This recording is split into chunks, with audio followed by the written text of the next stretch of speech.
Well,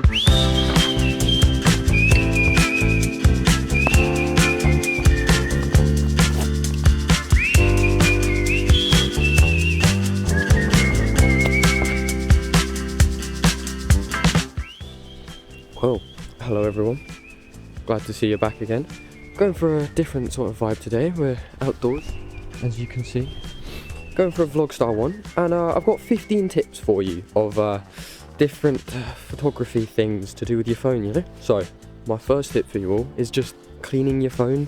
See, so many people just fingerprints everywhere, and you know, it's your phone, you kind of expect to use your fingers, but keeping them away from your camera lenses, or at least wiping them every now and then, or before you're trying to take a photo, drastically makes them a lot better. A lot crisper, sharper, better dynamic range, just all around a lot more improved.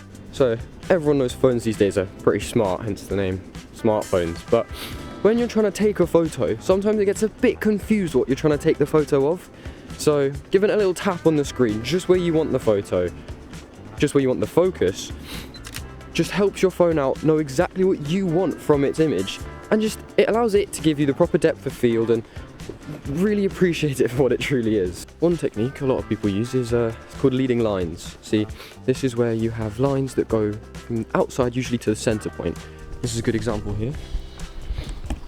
You can see the lines go from all the way out here, all the way down to the center. So you can put your subject all the way down at the end there, or even closer using a slightly tighter lens, and draws your viewer's eyes straight down to the center of the photo. I know a lot of you won't want to spend hours editing photos after you spent hours taking them. So a simple way of making them look good straight out of camera, or in this case straight out of your phone, is by using filters. So the little button found in the top right next to RAW or next to Live, and you can use that, depending on your phone model, to change how they look, from warm, cool ones, as in color temperature, not which would make your images awesome. One thing I see people doing all of the time is just pinching to zoom in. See, it sounds great, you get closer, your subject's bigger in your photo, but you've lost resolution, you've lost sharpness. Zoom in too far, it looks like rubbish and you can't really use that photo anymore. So a different way is obviously using your legs, just walking, getting yourself actually closer. But if you're lucky enough to have a pro iPhone, you'll have 3 lenses with the wider, the standard and a telephoto. And using that will get you much closer and keep the sharpness way higher. See, right, today's not really a good day for it, being all grey and cloudy in England. But natural light is almost always going to look better and more pleasing than fake light or using the flash on your phone. It might be good in a pinch and if it's too dark to really use any natural light, but it's just no substitute really, it's not as good. Now, whenever someone thinks of a high-end camera or a good quality photo, the first thing they'll think of is bokeh. And bokeh is how blurry the background is. See, a low aperture means a very blurry background, and often that associates with high quality photos.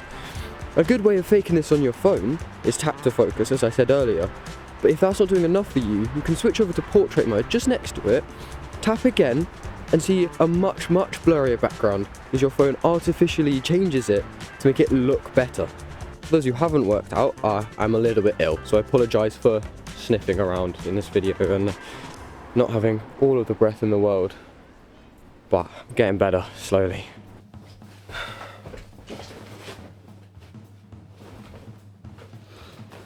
I'll be there in a second, Way too cold outside, and it was getting dark, so it made more sense to come inside. My next tip is using grid lines, and see, these help you with composition. A fairly basic thing you'll learn about composition is called the rule of thirds. You have your top third, your middle third, and your bottom third, and then left, middle, and right. And so lining your subject up with these lines can really help make your composition stronger and more pleasing to look at. And it's not even something complicated. You see, you just go into your settings, you tap on camera, and then turn grids on, and if you really want, you can turn the level on, and that will make sure your phone is perfectly flat every time you take the photo, resulting in much better and easier compositions. Another thing about phone photography is photos are often slightly overexposed and quite bright looking. And this is good for standard portraits and just simple photos of things. But when you want to make something look a little bit more artsy, it's good to turn it down a little bit, make them a little bit darker. And the easiest way to do this is tapping on the screen again, and then just dragging down slightly. This way, your phone will turn down the exposure, either by closing the aperture a bit or using a faster shutter speed. And this just results in the image being darker and a little bit more pleasing in certain lighting. One feature a lot of people have on by default is live photos, and this means when you hold down on the photo, it will play a little video. However, there's other ways you can use it. By using select best frame, you can change the photo to be the most pleasing one out of the set. Say if your image is moving or you're shooting a car driving along, you can pick the one that's the sharpest from the middle. But another cool way, when you just tap live in the little photo thing, you can then go down and tap long exposure, and this will make the image look blurrier but keep everything stable except things that are moving.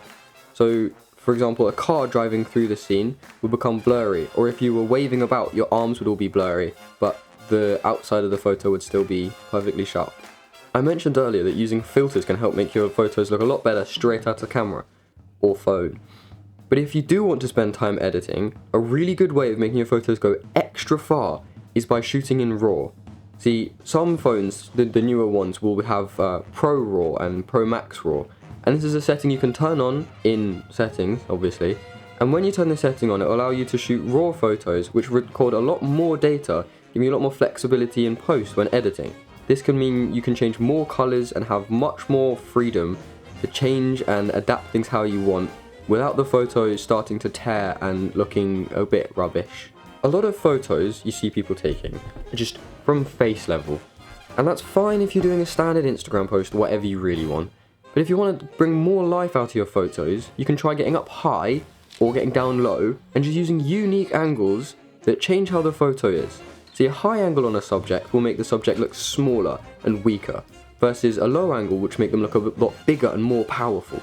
You can use simple tricks like this to really change how your subject's perceived by your viewers and make your photos quite a lot more interesting. On to the last one now, and it's probably the easiest one for a lot of people. It's just getting out there. You see, everything takes practice. Photos, driving, music, everything. So the more you go out and do it, the more photos you take, the more time you spend editing, whatever it is, the better you'll be.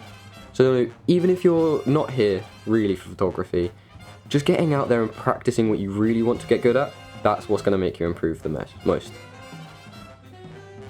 Alright, just a final note here. Just want to say thank you. Honestly, it means the world to me that you guys are coming back and actually watching, or at least most of you are actually watching. Thank you for those just playing the video. It means a lot anyway.